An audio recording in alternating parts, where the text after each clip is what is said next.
Rain up, please. And roll sound. 968, 10-1. Background action. Camera. Action. Filming so hard. The hours, the being in the sunshine it's really. I mean, people don't realise just how hard it is. No, really. I mean, it's not really very difficult at all being in the sunshine in the south of France. To be honest, it's fun.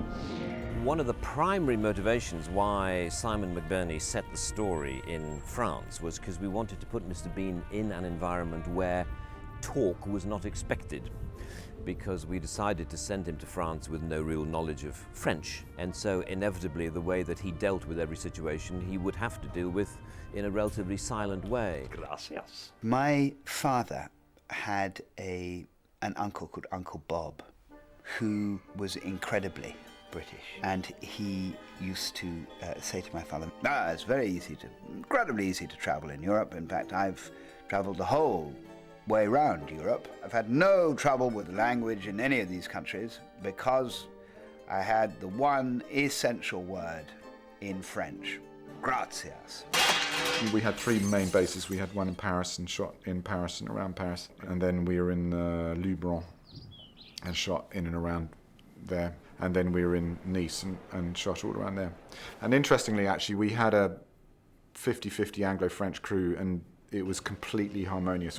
And I think they had a great time making it. When we went to the Arc de Triomphe, and when there was a bus coming along, and we heard the Chinese people open the windows, and they were like, Mr. Bean, Mr. Bean, Mr. Bean. All over the place, this is Mr. Bean, oh, Monsieur Bean. The key to it was seeing Bean sort of, interact with a culture which is not his own. Very often in the TV pieces, he would be put into an unfamiliar situation. Now he's in an unfamiliar country. It's the road movie aspect of it has been slightly tricky to manage. But instead of having to supplement with stunt people, he does his own stuff. So we did manage to go straight up the Avenue Charles de Gaulle, which was a bit like kind of being there shot as he approached the Arc de Triomphe. We weren't allowed to go straight across the road leading up to the Arc de Triomphe because they said it would incite other people to do the same thing. When I whinge about the work and the responsibility of filming this movie, and then you say that your three locations are Paris, Provence and the Côte d'Azur, then people tend to be cynical. But I'm afraid no matter how beautiful the scenery or lovely the weather, it's the business of making a movie I think is tricky. It's really hot, but I don't have to complain because Bean has a real suit, really hot all the time. Even on the beach he's gonna wear his suit, so I don't have to complain because I'm lucky. You see, I have my little green dress. Actually, I found it surprisingly bearable. Almost the biggest problem was keeping the sun off my skin.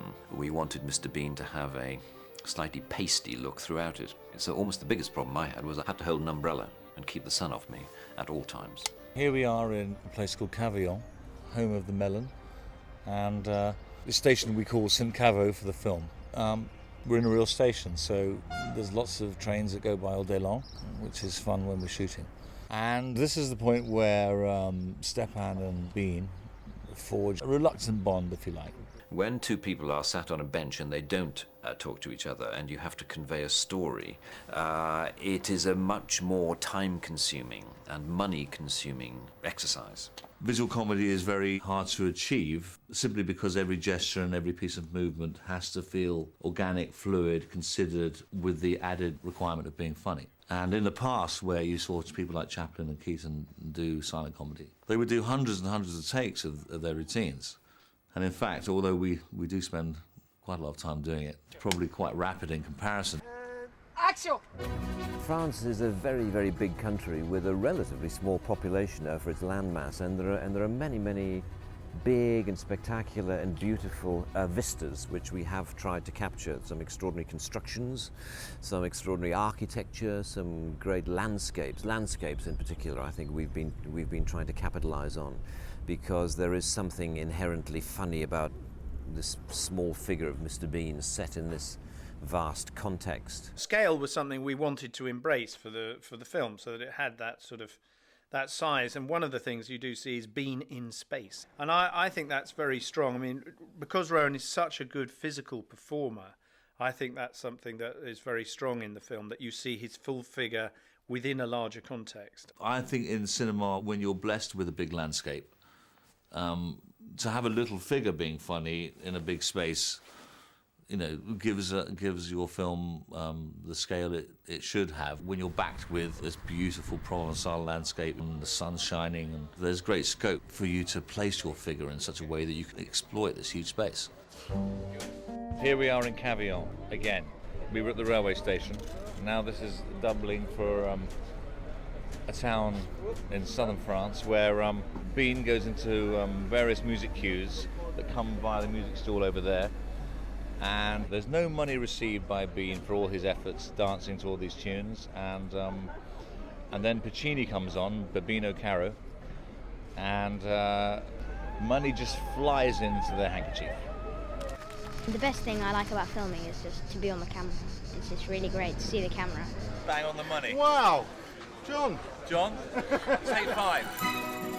It wasn't particularly inspired by one of the French comedian Jacques Tati's most famous movies called A Monsieur Hulot's Holiday, because in many ways the essence of Monsieur Hulot's Holiday was that he was travelling for 5 minutes and was on the beach for an hour and a half in terms of the film's running time, whereas, you know, we travel for an hour and a half and then we're on the beach for 5 minutes. So it's I think it's an inverse of that film, if it's anything. There's a Tati homage in my mind in the cycling moment where Bean overtakes the peloton, and he's cycling up, and then you go to cut to the wide shot and he's down like that. And for me, that's very reminiscent of that the Tati film where he plays the postman, you know, the Jour de Fête. What we're doing today is a chase sequence involving Mr. Bean and a chicken.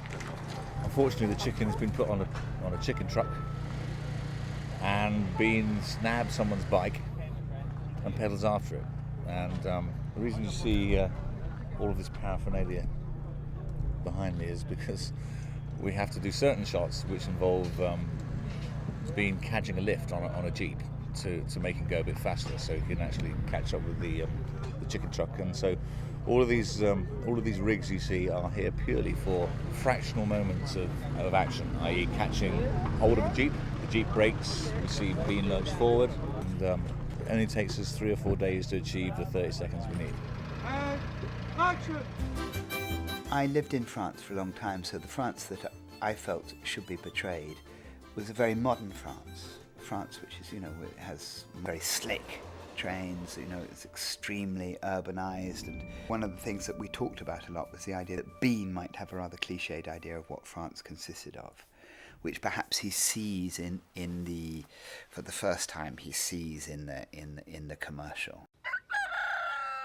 What are we doing here in the middle of Provence, in this beautiful place? Well, we're currently finding Bean waking up in a hay cart, and he sees this beatific Provençal scene, not unlike a Manon de Sauce movie. He's amazed, and suddenly, out of nowhere, comes a tank and several Nazis.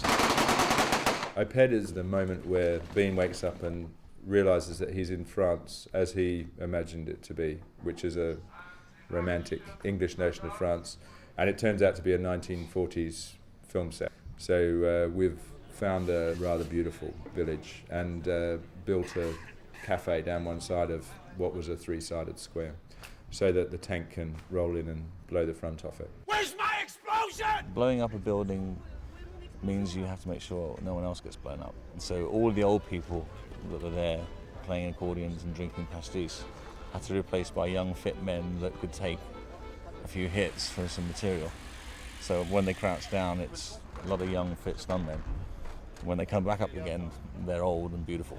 You play with your life, huh? The piece that we blow up is made of totally soft material.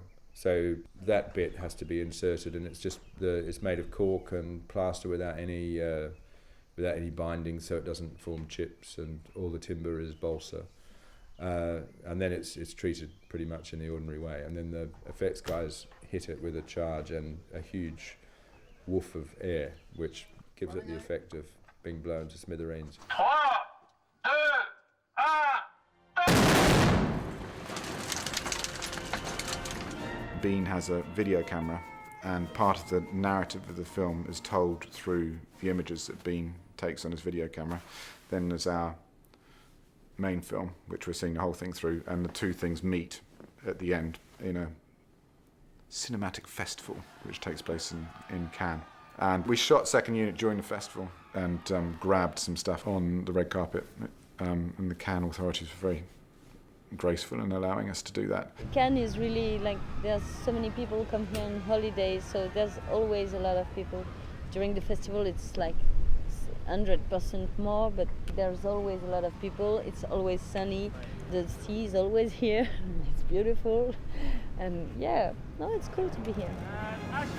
It was a very hectic schedule, it was a very hectic bit of shooting, but I think the results are good. I think it's a very nice film to watch. I think it's very beautiful. I'm very glad that we've made a pure version of it, you know, because I think that the character warranted it, and in a funny way, the first film, although it had great merits and all the rest of it, didn't give it the purity that the character deserved.